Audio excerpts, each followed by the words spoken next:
Hey everyone, tonight we're digging deep, quite literally, into a job so grimy, so exhausting, and so crucial to history that it kept steam engines roaring, factories humming, and the skies permanently a shade darker than nature intended. The coal miner's life in the heart of the Industrial Revolution. So before you settle too comfortably, take a second to like the video and subscribe, but only if you genuinely enjoy drifting off to stories of soot, explosions, and the occasional canary that worked harder than half the humans down there. And drop a comment telling me where you're listening from tonight, and maybe how long you'd last crawling through a tunnel the width of your shoulders. I'll bet on you making it about 10 minutes.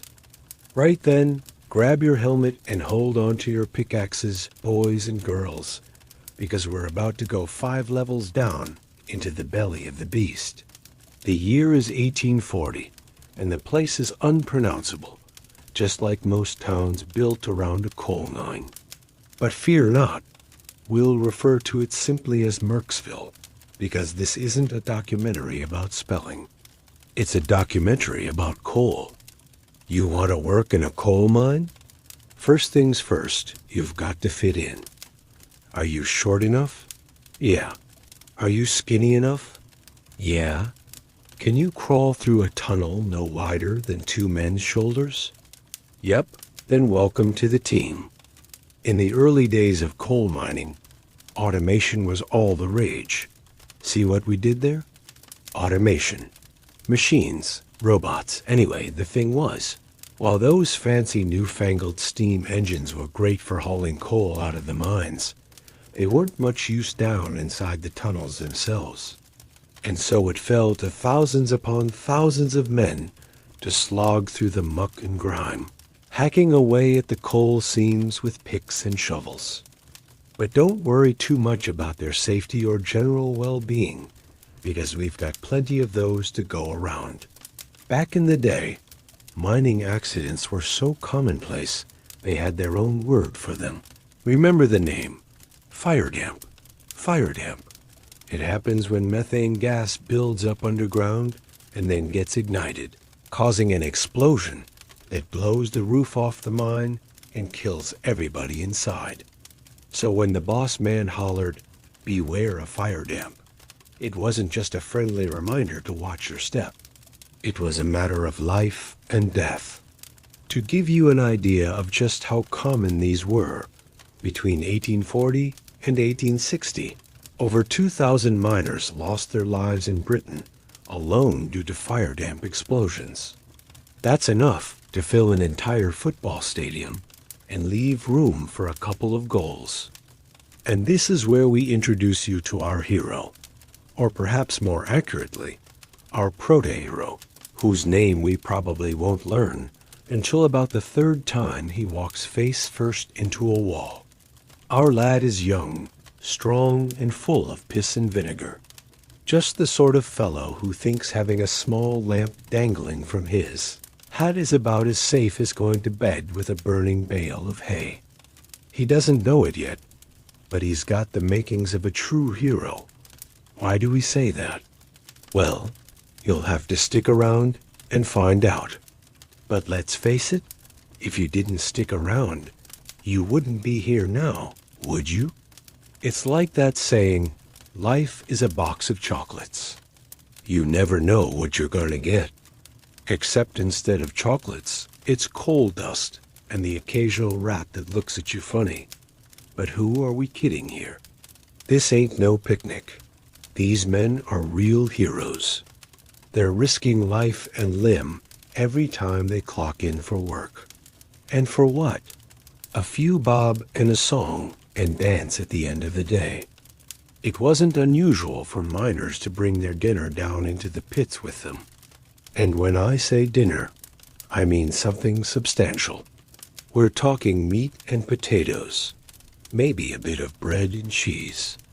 Not fancy stuff, but enough to keep their bellies full and their blood sugar high so they could hack away at the coal seam all day long. Now you might be thinking, Why don't they just eat some of the coal?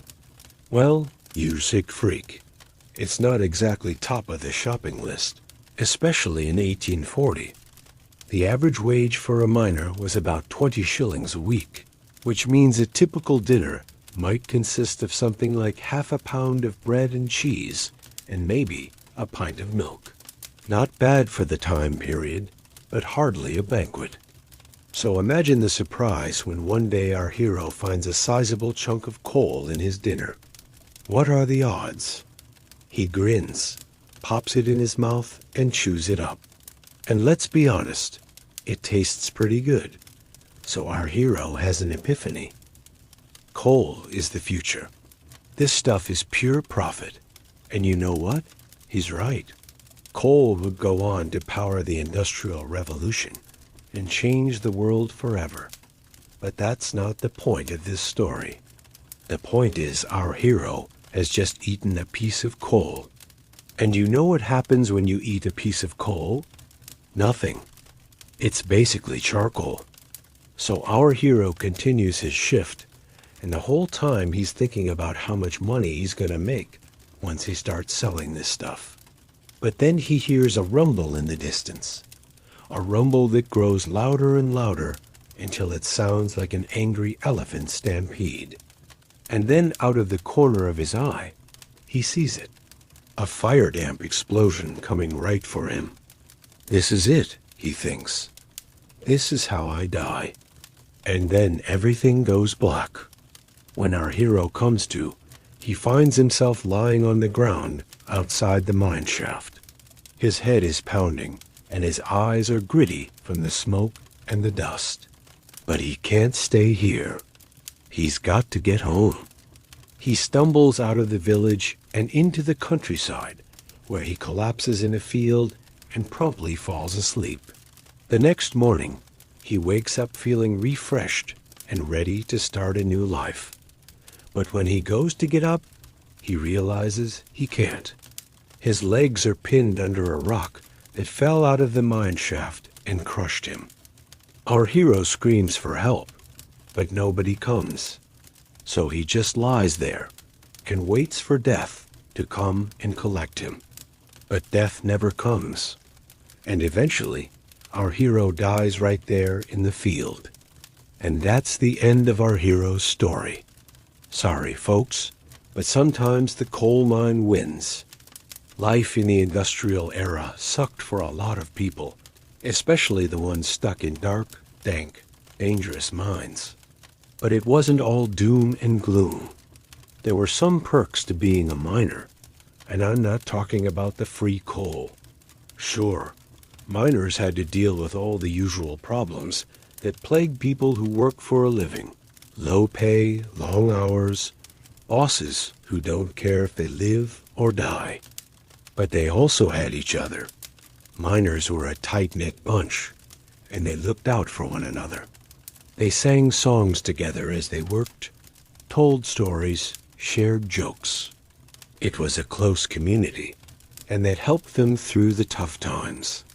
Plus, there was always the pub at the end of the shift, where the beer flowed like water, and the company was even better. In the end, despite all the hardships, miners were proud of their work.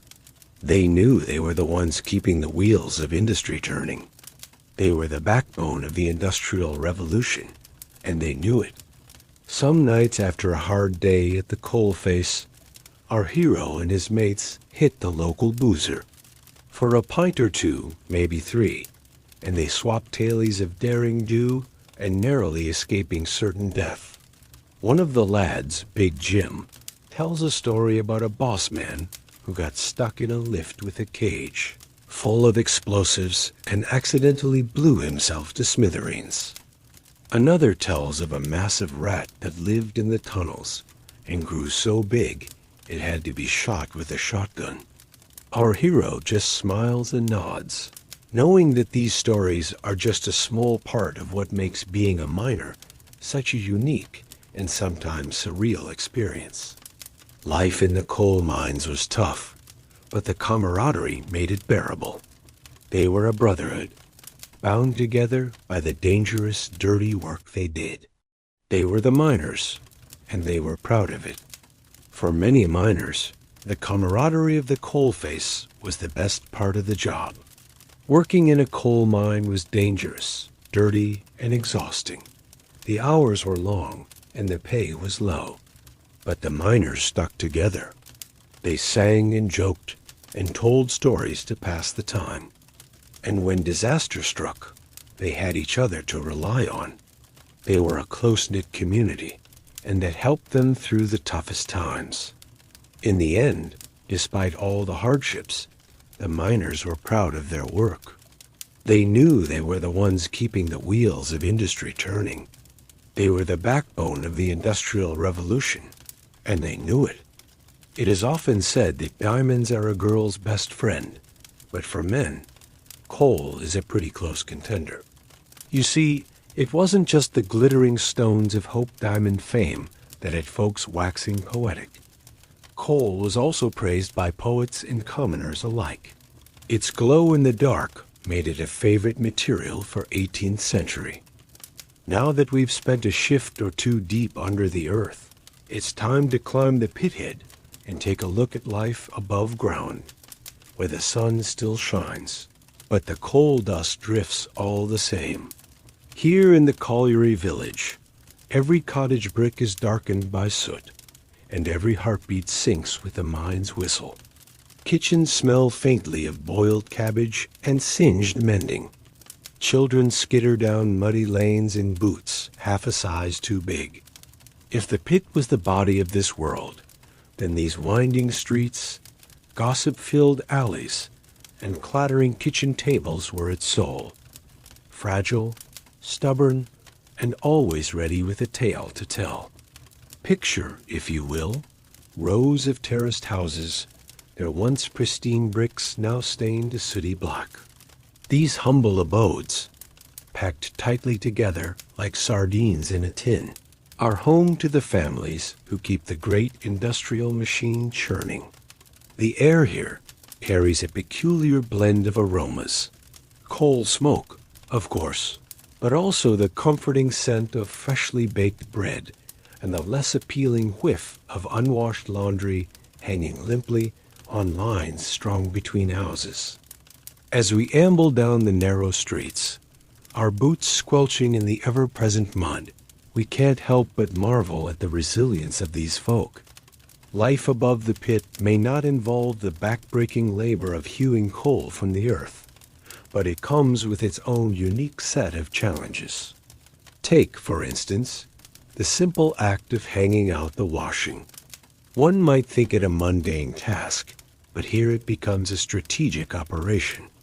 Timing is everything. Catch a rare sunny spell between the omnipresent coal dust showers, and you might just end up with clothes that are marginally cleaner than when you started. Let's pause for a moment and peek through a cottage window. Inside, we find a scene that's both heartwarming and heartbreaking. A miner's wife, her face prematurely lined with worry, tends to a brood of children while simultaneously darning socks and stirring a pot of something that might charitably be called stew. The art of stretching a meager wage to feed a family of 6 is a skill honed to perfection in these parts. Who needs fancy culinary school when you can turn a potato, a handful of vegetables, and a prayer into a meal that'll stick to your ribs? As we continue our stroll, we come across a group of children playing in the street. Their laughter is a welcome counterpoint to the constant rumble of coal carts. These little ones, with their soot-smudged faces and hand-me-down clothes, are the embodiment of childhood resilience. They've turned the slag heaps into adventure playgrounds, the abandoned mine carts into racing chariots. Who needs expensive toys when you have imagination and a landscape that looks like the moon? But life here isn't all grime and hardship. The colliery village has a vibrant social scene, centered around the local pub, the Miner's Rest. As evening falls, we find ourselves drawn to its warm, inviting glow.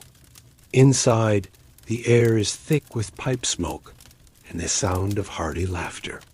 Here, miners and their families come to forget the day's toils, to share a pint and a tale or two. The pub is more than just a watering hole. It's the beating heart of the community, where news is shared, disputes are settled, and friendships are forged as strong as the coal seams below. Speaking of news, let's take a moment to appreciate the Village Gossip Network, a system so efficient it would put modern-day social media to shame. Information travels faster than coal dust on the wind, from clothesline to clothesline, over garden fences, and through open windows. By the time the village wakes, everyone knows who's expecting, who's been caught with their hand in the biscuit tin, and which miner's been promoted to deputy. As night settles over the village, we find ourselves drawn to the warmth of a miner's cottage. Inside, a family gathers around the fireplace, its flames fed by coal hewn by the very hands that now seek its warmth. This is a time for stories, tales of the day's events above ground, mingling with whispered legends of the deep dark below. Children listen wide-eyed as grandfathers spin yarns of ghostly pit ponies and mischievous mine sprites, the folklore of the colliery as rich and deep as the coal seams themselves. But let's not romanticize too much. Life here is hard, make no mistake. The constant threat of accident or disaster in the mines hangs over the village like a dark cloud. Every time the pit whistle blows out of schedule, hearts stop and women rush to their doors, praying it's not their loved one being carried home. The village doctor, a stoic figure with hands permanently stained by coal dust and iodine, is kept busy tending to the endless parade of cuts, bruises, and more serious ailments that come with a life lived in the shadow of the pit. Yet, amidst the hardship, there's a sense of pride that permeates every brick and cobblestone. These people, with their coal-blackened fingernails and weary bones, are the unsung heroes of the Industrial Revolution. They may not feature in the history books alongside the great inventors and industrialists, but it's their sweat and toil that keeps the nation's fires burning and its wheels turning. As dawn breaks once more, we find ourselves back where we started, watching the village come to life. Men trudge towards the pit, their faces set in grim determination. Women emerge from cottages, armed with brooms to wage their daily battle against the ever-encroaching coal dust. Children scamper off to school, their shoes leaving little black footprints in their wake. It's a scene that will repeat itself day after day, year after year, as predictable as the tides. Yet in this repetition, there's a kind of poetry, a testament to human endurance and the strength of community. The colliery village may be covered in coal dust, but beneath that grimy exterior beats a heart of gold. As we reluctantly take our leave of this remarkable place, we can't help but feel a newfound appreciation for the oft-forgotten heroes of the industrial age. The miners and their families, living in the shadow of the pit, have shown us that even in the darkest of places, the human spirit can shine brightly. So the next time you flick on a light switch or warm yourself by a coal fire, spare a thought for the people of the colliery village. Their story may be written in coal dust, but it's one that deserves to be told, remembered, and celebrated. For in these humble streets and soot-stained cottages, we find not just the backbone of industry, but the very soul of a nation. As the sun dips below the horizon, casting long shadows across the coal-dusted landscape, we turn our gaze to the unsung heroines of the Industrial Revolution. Tonight, we delve into the world of women in the coalfields, those stalwart souls who bore the weight of an industry on their shoulders, yet rarely saw their names etched in the annals of history. Picture, if you will, a world where the air is thick with coal dust and the rhythmic clanging of machinery echoes through the valleys. It's here, in the heart of the Industrial Revolution, that we find the remarkable women who defied societal norms and ventured into the depths of the earth alongside their male counterparts. Our journey begins in the pre-dawn hours, as the first streaks of light paint the sky. Sarah, a mother of 3, rises before the roosters crow, her calloused hands already busy preparing a hearty meal for her husband and sons. But today, she won't be waving them off at the door. No, Sarah will be donning her own work clothes, ready to descend into the bowels of the earth. As we follow Sarah into the mine, the darkness envelops us like a thick blanket. The air grows heavy, laden with coal dust that settles in our lungs with each breath. But Sarah doesn't flinch. She's been doing this for years, her petite frame belying the strength that courses through her veins. Now, you might be wondering, surely women weren't allowed in the mines? And you'd be right, to a point. While laws were passed in 1842, prohibiting women and children from working underground in Britain, the reality was far more complex. In many parts of the world, including the United States, women continued to work in and around the mines well into the 20th century. Take Mary, for instance. At just 16, she found herself not in the classroom, but perched atop a coal screen, her nimble fingers sorting through the day's haul. It was backbreaking work, but Mary approached it with a wry smile. At least up here, she'd quipped to our fellow screen girls, we can pretend we're queens on our coal thrones. But life in the coal fields wasn't all soot and sweat. These women, resilient as the very earth they mined, found moments of joy in the most unlikely places. Picture a group of them, faces streaked with coal dust, gathered around a makeshift table during their brief lunch break. They'd share stories, swap recipes, and even engage in impromptu singing contests. Their laughter, a melody sweeter than any canary's song, would echo through the mine shafts, a defiant reminder of their indomitable spirit. As we continue our journey through time, we encounter Ethel, a grandmother with eyes that sparkle despite the ever-present coal dust. Ethel's domain was the Pithead Baths, where she'd greet the miners with a warm smile and a clean towel. I may not go down the pit, she'd say with a wink, but I make sure our lads come up looking like gentlemen ... or as close as they can get, anyway. But let's not romanticize the hardships these women faced. The work was grueling, the hours long, and the dangers ever-present. Accidents were common, and the specter of black lung disease loomed large over every family in the coalfields. Yet these women faced each day with a quiet determination that would put many a modern-day superhero to shame. Take Agnes, for example.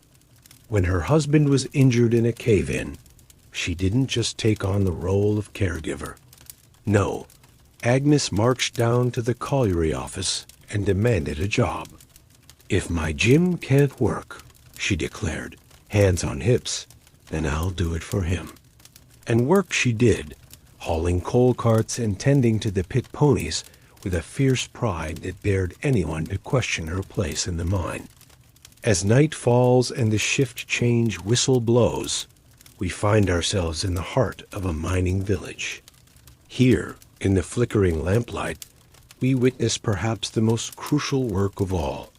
Margaret, her day's labor far from over, sits by the fire, darning socks and patching trousers.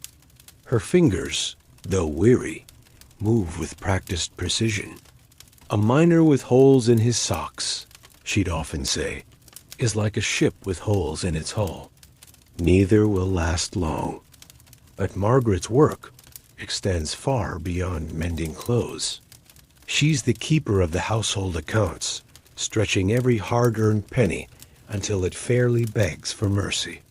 In her capable hands, a miner's meager wage becomes a feast on the table, coal in the grate, and shoes on the children's feet. It's a daily miracle, performed without fanfare or recognition. As our journey through the coal fields draws to a close, we find ourselves in awe of these remarkable women. They may not have wielded pickaxes or detonated explosives, but make no mistake, without their strength, their resilience, and their unwavering support, the great engine of industry would have ground to a halt. These women were the beating heart of the coal fields, their contributions as vital as any seam of coal. They were the ones who kept the home fires burning, who nursed the injured, who raised the next generation of miners and screen girls. They were the unsung heroes, the silent partners in an industry that shaped the modern world. As we extinguish our lanterns and prepare to return to the present, let us take a moment to honor these women. Let us remember Sarah, descending into the darkness with a smile on her face. Let us celebrate Mary, finding humor in the dust and grime of the coal screens. Let us cherish Ethel, bringing a touch of dignity to the grimy world of the pit. Let us admire Agnes, defying expectations and proving that a woman's place was wherever she chose it to be. And let us give thanks for Margaret, whose quiet labor kept families clothed, fed, and whole. In the end, it was not just coal that was mined from these hills and valleys. It was courage, resilience, and a fierce, unquenchable spirit. The women of the coal fields may have worked in the shadows, but their light shines on, illuminating a chapter of history too long overlooked. As we bid farewell to this world of coal dust and courage, let us carry with us the lessons these women taught. Let us remember that true strength often lies in the quiet moments, in the unseen labors, in the hearts of those who face each day with determination and grace. For in the story of the women of the coal fields, we find not just a tale of the past, but a beacon for the future. A reminder that in the darkest of places, in the most challenging of times, the human spirit can shine as bright as any diamond hewn from the depths of the earth. As we descend into the depths of history, we find ourselves in a world where childhood was not a time of innocence and play, but of hard labor and grim responsibility. Welcome to the dark underbelly of the Industrial Revolution, where tiny hands and fragile bodies were thrust into the bowels of the earth to fuel the insatiable appetite of progress. Our journey begins in the damp, cramped tunnels of a 19th century coal mine. Here, in the flickering light of oil lamps, we meet the youngest members of the mining workforce, the child miners. These pint-sized laborers, some as young as 5 or 6, traded sunlight for soot and school books for pickaxes. Picture, if you will, a young lad named Tommy. At the tender age of 8, he's already a veteran of the mines, having started his underground career 2 years prior. Tommy's job? He's a trapper, responsible for opening and closing the wooden doors that help ventilate the mine.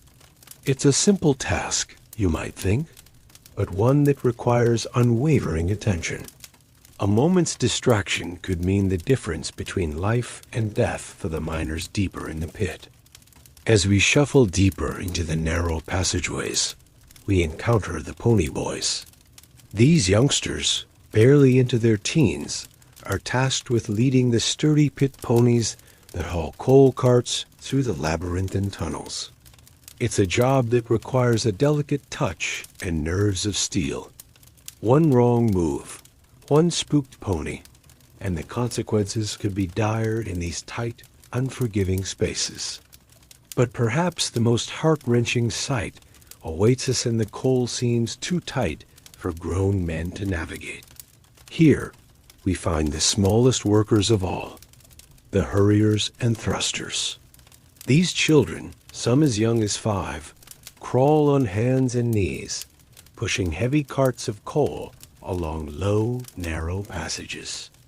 Their small size, once a disadvantage in the world above, becomes their greatest asset in the subterranean realm.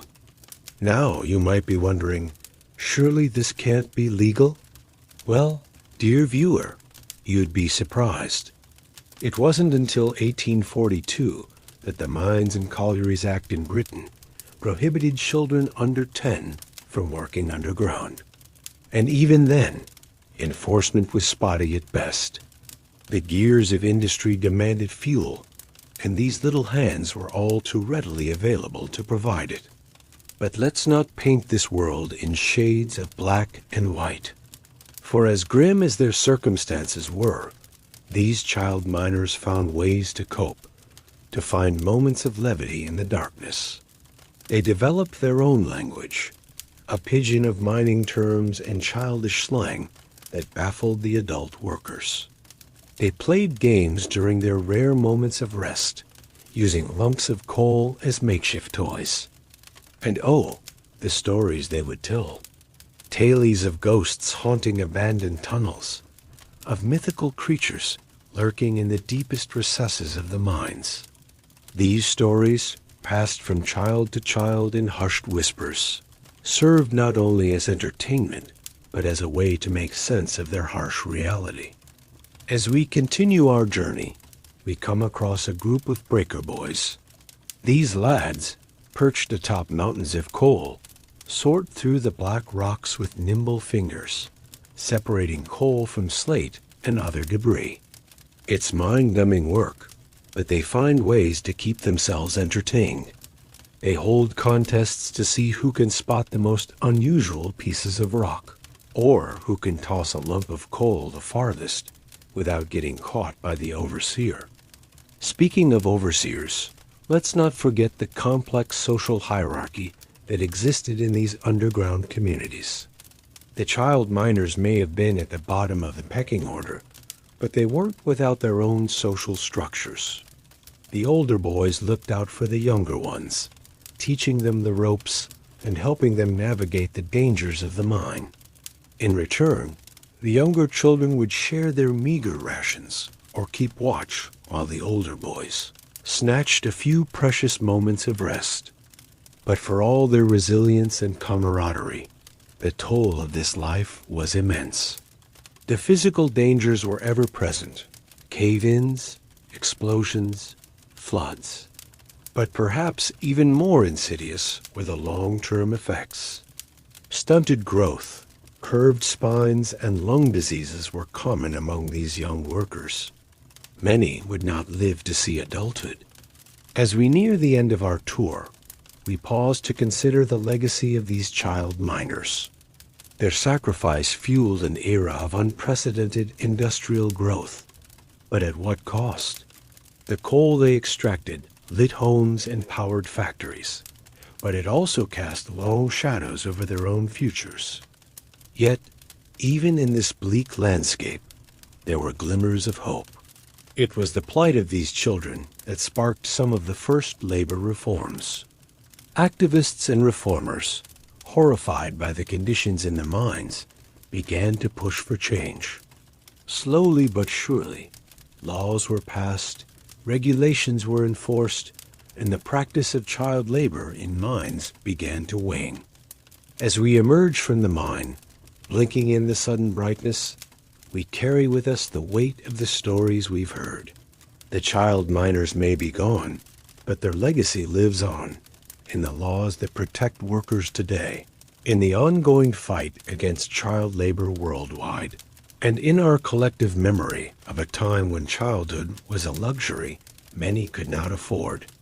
So the next time you flick on a light switch or feel the warmth of a heater, spare a thought for Tommy the Trapper, for the pony boys and the hurriers, for all the little hands that once toiled in big darkness. Their story is a reminder of how far we've come, and how vigilant we must remain to ensure that no child ever again has to trade their youth for the cruel embrace of a coal seam. As we conclude our journey through time and space, we're left with a bittersweet taste. The era of child miners may be behind us, but its echoes still resonate. It serves as a stark reminder of the price of progress and the importance of valuing every human life, no matter how small. In the end, perhaps the most valuable thing these children mined wasn't coal at all, but a deeper understanding of our shared humanity. A precious resource that, unlike coal, will never run out as long as we remember their story. Ah, yes, my fellow time travelers. The Industrial Revolution, an age of prosperity, steam-powered everything, and people still figuring out how to properly wear a cravat. It was a time when factories pumped out goods faster than ever before, and everyone's pants were just slightly too tight. But what brought these factories to life? What fueled the engines that churned out those lovely wares that your great-great-grandfather totally needed but could not afford? Coal. Oh, yes, the black diamond. It powered steam engines, fueled homes, and made miners rich beyond their wildest dreams. Okay, scratch that last one. Miners weren't exactly rolling in dough. In fact, they were often living in squalor and spending their days fighting for survival. And sometimes the earth would fight back. Join us today as we take a light-hearted look at some of the worst disasters that happened down in the coal mine pits during the Industrial Revolution. You won't believe the crazy things that happened down there. 1862, the Aberystwyth, South Wales. The year is 1862, and you are a miner working in the Aberystwyth coal mine in South Wales. Life isn't easy. In fact, it's really quite dangerous. But hey, someone's got to do it. Someone's got to go down into this dark, dank hole filled with deadly gases and the occasional exploding whale. You know, the hazards of the job. But today is your lucky day because they've installed a new steam engine to help bring up all that precious coal. Hooray! You think to yourself as you watch it chug and puff its way into action. Wait, no, you don't think that at all. You think, oh dear God, that thing looks like it's about to explode. But before you can make a break for the surface, it does. The engine explodes, causing a massive underground blast that kills 340 men. Now you can spend the rest of eternity looking for your great-great-uncle Morgan, or you can just read about him here. Either way, he's dead. 1877. Something's cooking in Dawson, West Virginia. And no, it's not your mama's famous lasagna. It's a different kind of explosion. This time, a gas pocket has ignited in the mines of Dawson, West Virginia, killing 104 men. So what's a gas pocket, you ask? Well, it's pretty much exactly what it sounds like. These pockets of flammable gases, often methane, were notorious in coal mines. And while they didn't always cause explosions, they certainly added to the general unpleasantness of working in a coal mine. I mean, if you had a choice between working in a coal mine and working in a factory, you'd probably choose the factory, right? Wrong, because in 1907, a mine in Sprague, Washington, decided to change everything. See, the mine owners were fed up with those pesky safety regulations, so they just ignored them. They put in a steam engine to bring up the coal instead of using the standard safety procedure of having humans do it. And surprise, surprise, the engine exploded, causing a massive cave-in that killed 186 men. Who needs safety when you have coal dust? 1878. That's not a bird. That's not an airplane. And it's definitely not Amelia Earhart's long-lost brother Earl. It's something much more terrifying. It's a runaway train. Yes, a runaway train full of coal that crashed into a group of unsuspecting miners in Centralia, Pennsylvania, killing 192 of them. It was an accident waiting to happen.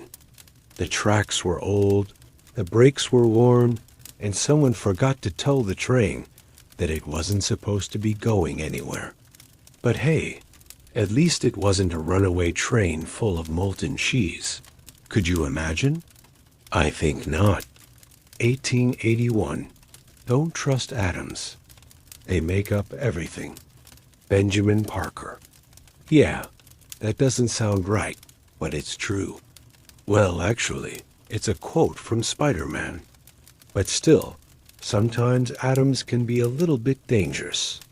Just ask the miners of the Wingate disaster, who learned that lesson the hard way when an underground coal seam spontaneously combusted, killing 269 miners in England. But how can an underground coal seam just burst into flames, you ask? Well, it's not entirely clear, but scientists think that a buildup of methane gas and a source of ignition, perhaps a lightning strike or a wayward cigarette, may have caused the disaster. Or maybe it was just tired of being underground and wanted to see what the sun looked like. Who knows? 1891, is that a bird? No. Is that a plane? Nope. Is it a giant radioactive lizard from the future? Probably not. Then what is that awful screeching noise you hear? Yes. The sad lament of a collapsing mine shaft. That's right.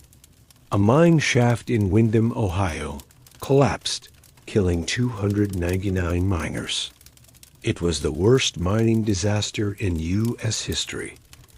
And it happened because someone forgot to put up the safety barriers. But hey, who needs safety barriers when you have coal, right? 1907. When will they learn? A fire breaks out in the mines near Knoxville, Tennessee, killing 269 miners. An electrical short circuit is to blame. Yep, you heard that right. A fire started by electricity in a coal mine. You'd think they'd have learned their lesson by now, but nope. 1910 is not a black hole, but it might as well be. A massive rock slide occurs at the Jim Valentine mine in Callier, West Virginia, killing 362 miners. It was the deadliest mining disaster in U.S. history, and it happened because the mine owners ignored the warnings of their own engineers. But hey, who needs warnings when you have coal, right? 1912. There's a new sheriff in town. And no, it's not Dirty Harry. It's Mother Nature herself. She's tired of people ignoring her warnings, and she's ready to fight back. A storm hits western Pennsylvania, causing a massive flood that drowns 199 miners in the towns of Webster and Saxman. The water rose so quickly that many of the miners had nowhere to escape, and those who did try to escape were often swept away by the current. It was a disaster that could have been avoided if the mine owners had listened to the warnings of their own meteorologists. But hey, who needs meteorology when you have coal, right? 1913. Brace yourself for some serious Shakespearean tragedy. An explosion rocks the Monongah mine in West Virginia, killing 362 miners. It was the deadliest mining disaster in U.S. history, and it happened because of a buildup of coal gas and dust. But hey, who needs safety when you have coal? 1916. Is that a bird? No. Is that a plane? Nope. Is it a giant radioactive lizard from the future? Probably not. Then what is that terrible hissing noise you hear? Yes. The sound of compressed air escaping? That's right. At the Courtrai mine in Belgium, a shaft is being sunk for a new ventilation system when suddenly the compressed air escapes, causing a massive explosion that kills 43 miners. It was an accident waiting to happen. The shaft had been drilled too close to an old abandoned mine, and while no one was hurt, the company was fined for the damage caused by the explosion. 1917. If you thought World War I was bad, wait till you hear about the Monongah mine disaster. A massive explosion kills 362 miners in West Virginia. It was the deadliest mining disaster in U.S. history, and it happened because of a buildup of coal, gas, and dust. But hey, who needs safety when you have coal? 1918. You can't make this stuff up. A fire breaks out in the mines near Scranton, Pennsylvania, killing 119 miners. And you're probably wondering, how does a mine fire start in the first place? Well, it's usually a buildup of methane gas or coal dust, but sometimes it's just a careless smoker. I'm just kidding. No one's getting blamed for this one. It was a tragic accident. 1921. Another explosion. Another pile of rocks. This time it's in Butte, Montana, and it kills 41 miners. The shaft had been undermined by an adjacent mine, and the roof caved in without warning. It was the deadliest mining disaster in Montana's history. 1924. Remember when I said that coal mining was dangerous? Well, here's another example. A shaft is being sunk for a new mine in Dawson, West Virginia, when suddenly the roof collapses, killing 43 miners. It was the deadliest mining disaster in West Virginia's history. 1926. A mine in Banxi, China, collapses, killing 1,549 miners. It was the deadliest mining disaster in Chinese history, and one of the worst in the world. 1927. Brace yourself for some more biblical proportions.